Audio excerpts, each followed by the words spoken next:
kita berdoa terlebih dahulu. Pada kelas boleh dipimpin untuk berdoa. Baik, siap gak? Berdoa mulai.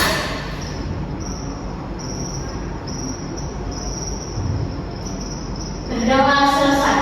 Beri salam. Assalamualaikum warahmatullahi wabarakatuh. Waalaikumsalam warahmatullahi wabarakatuh. Baik, Ibu mau tanya nih mengenai materi kita minggu lalu. Masih ada yang ingat nggak? Siapa yang masih ingat? Saya Bu. Beri minggu kemarin kita sudah belajar tentang teks berita.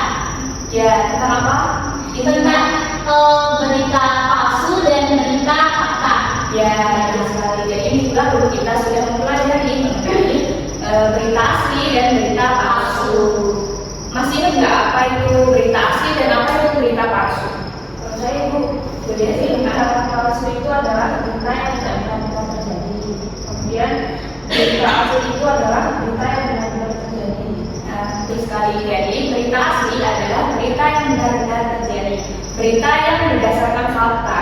Lalu kalau berita palsu adalah berita yang tidak benar-benar terjadi, berita yang dibuat sengaja untuk disebarluaskan, untuk menipu pembaca dan untuk kepentingan pribadi dari penulisnya, seperti itu. Baik, berarti anak-anak masih ingat ya mengenai materi minggu lalu. Kita boleh tangan cerita semua. Nah, untuk pertemuan hari ini kita akan membahas mengenai metode-metode dalam berpidato.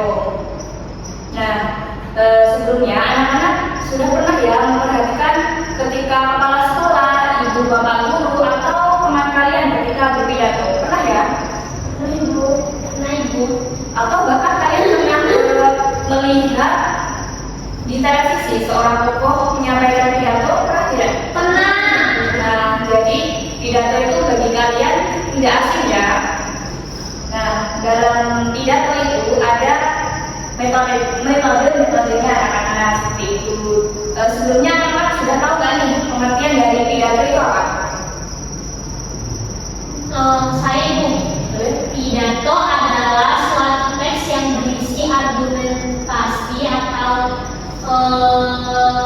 sesuatu yang ingin disampaikan dari seorang pembicara kepada audiens atau halayak umum. Baik, betul sekali. Jadi pidato adalah kegiatan berbicara di depan umum untuk menyampaikan suatu informasi atau gagasan kepada pendengar. Nah, tujuan pidato itu untuk menyampaikan informasi yang penting, dapat menghibur pendengar juga, dapat memotivasi pendengar juga, begitu anak-anak. Nah, dalam pidato pastinya ada metode-metode. Nah, metode dalam pidato itu adalah cara seseorang menyampaikan dalam pidato. Nah, seperti contohnya Bapak Presiden pertama kita, yaitu Bapak Soekarno atau biasa disebut dengan Ibu Karno. Nah, di situ beliau menyampaikan pidato proklamasi itu menggunakan teks atau tidak? Iya. Betul. Jadi Bung Karno menyampaikan pidato menggunakan teks itu merupakan contoh salah satu menggunakan metode pidato, yaitu menggunakan teks. Jadi metode itu bisa menggunakan teks atau tidak ketika menyampaikan pidato seperti itu. Baik, kita mulai ya. Ada beberapa metode anak-anak. Nah, yang pertama itu ada metode impromptu. Metode impromptu merupakan metode pidato yang disampaikan secara spontan. Jadi metode ini dilakukan seseorang tanpa persiapan, yaitu disampaikan dengan secara spontan, yaitu orang yang menyampaikan pidato ini berdasarkan dengan pengalaman atau pengetahuan mereka tanpa adanya persiapan sebelumnya. Metode ini itu juga disampaikan secara tiba-tiba tanpa improvisasi sebelumnya begitu. Jadi metode ini tidak cocok digunakan di acara resmi karena ini adalah pidato yang disampaikan secara spontan seperti itu. Baik, paham kan? Paham Ibu. Lanjut ya, berarti yang kedua ada metode naskah atau manuskrip. Metode pidato ini dilakukan dengan cara membacakan teks atau naskah yang telah disiapkan sebelumnya. disusun secara rinci dan juga secara terstruktur agar pembaca pidato tersebut bisa memahaminya secara keseluruhan sehingga disampaikan secara terstruktur. Metode ini menggunakan naskah begitu ya anak-anak. Jadi metode ini cocok digunakan di acara yang resmi karena dibacakan secara terstruktur begitu. Baik, kita lanjut. Yang ketiga ada metode memory test. Nah, metode ini disampaikan dengan cara menghafal kata per kata dan kalimat per kalimat. Jadi, seseorang yang melakukan metode pidato ini menyampaikan dengan cara menghafal dari teks yang mereka siapkan sebelumnya juga. Dan teks yang mereka siapkan itu juga sudah disusun secara runtut dan terstruktur. Ketika seseorang menggunakan metode ini dengan cara menghafal kalimat yang telah mereka susun sebelumnya, seperti itu. Metode ini cocok juga digunakan di acara yang resmi karena sudah disusun sebelumnya secara runtut dan rinci, seperti itu. Paham kan? Paham Ibu. Baik, kita lanjut yang terakhir yaitu metode extempore. Metode extempore ini dilakukan dengan mengambil poin-poin penting yang mereka sesuai dengan tema atau topik yang mereka akan bahas. Jadi tidak semua teks yang diambil secara rinci dari seseorang yang menggunakan metode pidato ini. Jadi hanya mengambil poin-poin penting saja. Metode pidato ini tidak cocok digunakan di acara yang resmi karena hanya mengambil poin-poin penting seperti itu. Baik, untuk metode-metode tadi apakah ada pertanyaan anak-anak? Cukup Ibu, cukup. Baik, kita lanjut. Nah, dalam metode itu ada istilah-istilah dalam pidato. Anak-anak ada yang tahu nggak apa saja istilah-istilah dalam pidato? Tidak Bu. Gimana ya? Nanti Ibu jelaskan ya. Baik, yang pertama itu ada istilah orator anak-anak. Jadi orator adalah sebutan untuk orang yang pandai atau terampil dalam berpidato di depan umum. Seorang orator tidak hanya pandai dalam berbicara di depan umum, tetapi juga bisa meyakinkan, mempengaruhi dan menginspirasi pendengarnya melalui pilihan kata yang tepat, intonasi yang tepat dan sikap yang tepat gitu. Lalu lanjut kita yang kedua ada pendengar atau peserta. Jadi dalam pidato pastinya ada pendengar dan pesertanya karena tanpa adanya peserta dan pendengar itu tidak bisa dikatakan dengan pidato karena syarat utama pidato itu pastinya ada peserta atau pendengarnya. Gitu. Paham kan? Paham Bu. Paham. Baik, kita lanjut. Nah, yang ketiga ada retorika. Ada yang tahu nggak retorika itu apa? Tidak. Belum, berarti dijelaskan ya. Ya. Jadi retorika adalah ilmu atau seni dalam berbicara dengan baik dan meyakinkan di depan umum. Dalam konteks pidato, retorika ini mencakup cara mengatur pilihan kata, pilihan intonasi dan logika berpikir sehingga pesan yang disampaikan itu dapat tersampaikan dengan efektif seperti itu. Lanjut, yang terakhir itu ada topik. Topik adalah ide pokok, gagasan utama atau masalah utama yang akan mereka bahas dalam suatu pidato.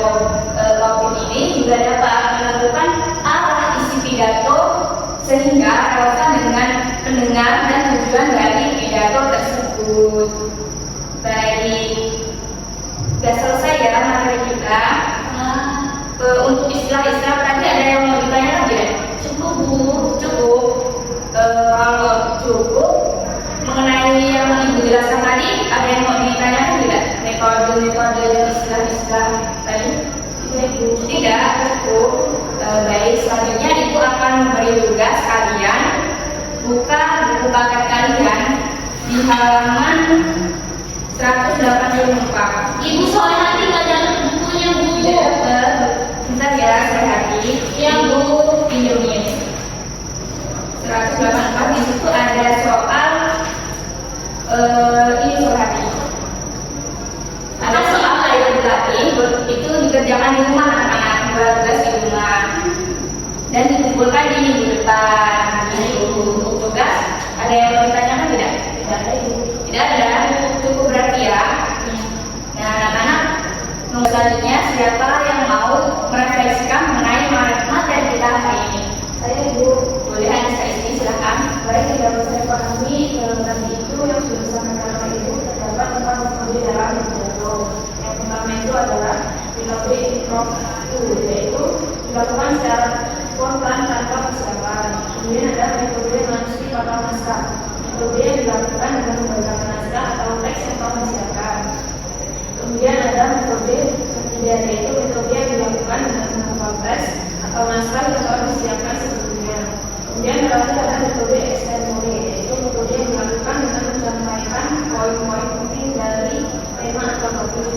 Kemudian terdapat 4 istilah dari pidato, yaitu narator, pendengar, retorika, dan motif. Saja yang beda. Betul sekali, tangan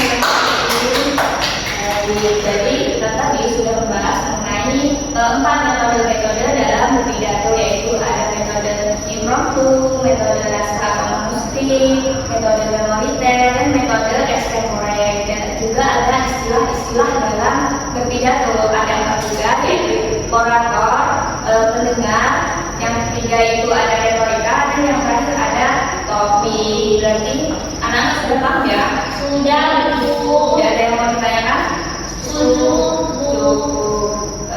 minggu depan kita akan membahas mengenai teks laporan observasi. Harap anak-anak bisa mempersiapkan di rumah sehingga ketika masuk kelas sudah siap mengenai materi laporan observasi. Baik, Bu. Baik, kita cukup. Terima kasih pada anak-anak sudah berpartisipasi aktif, sudah menyimak itu dengan baik. Sebelum ditutup, mari kita berdoa terlebih dahulu pada kelas. Boleh dipimpin untuk berdoa. Baik, Bu. Siap, berdoa mulai. Doa selesai. Beri salam. Assalamualaikum warahmatullahi wabarakatuh. Waalaikumsalam warahmatullahi wabarakatuh. Terima kasih anak-anak. Semoga materi kita hari ini bisa bermanfaat bagi kita semua. Ibu Ayuri, wassalamualaikum warahmatullahi wabarakatuh. Waalaikumsalam warahmatullahi wabarakatuh. Terima kasih, Bu. Terima kasih, Bu.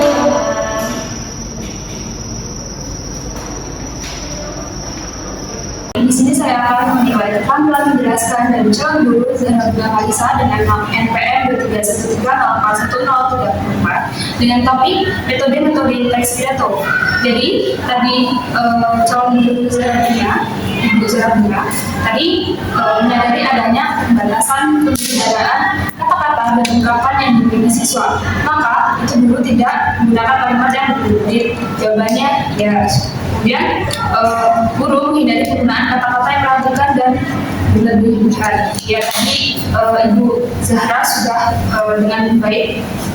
Kemudian penggunaan contoh dan ilustrasi. Guru memberikan contoh yang cukup untuk menanamkan pengertian dalam penjelasannya. Tadi Ibu Zahra sudah cukup baik memberikan contoh. Kemudian menggunakan contoh yang relevan dengan sifat dari penjelasan itu. Ya. Kemudian guru memberikan contoh yang sesuai dengan usia, pengetahuan, dan latar belakang siswa. Kemudian itu ada pengorganisasian, yaitu guru menunjukkan dengan jelas bahwa struktur sajian, khususnya hubungan antara contoh-contoh dan relasi, yaitu hukum dan rumus. Tadi Ibu Zahra sudah dari. Kemudian guru memberikan intisar, butir-butir yang penting, baik selama pelajaran maupun pada akhir pelajaran, dan bila perlu memberikan jabaran tambahan. Tadi Ibu Zahra Kalisa sudah cukup baik memberikan butir-butir yang penting. Kemudian guru mengadakan variasi suara dalam memberikan penekanan pada hal-hal penting dalam penjelasannya. Ya, butir-butir penting dalam penjelasan diberikan tekanan dengan cara mengulanginya, menambahkan dalam kalimat lain atau menyebutkan satu demi dua dan seterusnya. Ya, kemudian penekanan yang berbeda diberikan pula dengan mimik, isyarat ataupun dengan gerakan selama pelajaran berlangsung. Ya, kemudian ada lagi kemudian tekanan juga diberikan dengan gambar dan ilustrasi dan yang sebenarnya. sudah baik. Kemudian ada balikan.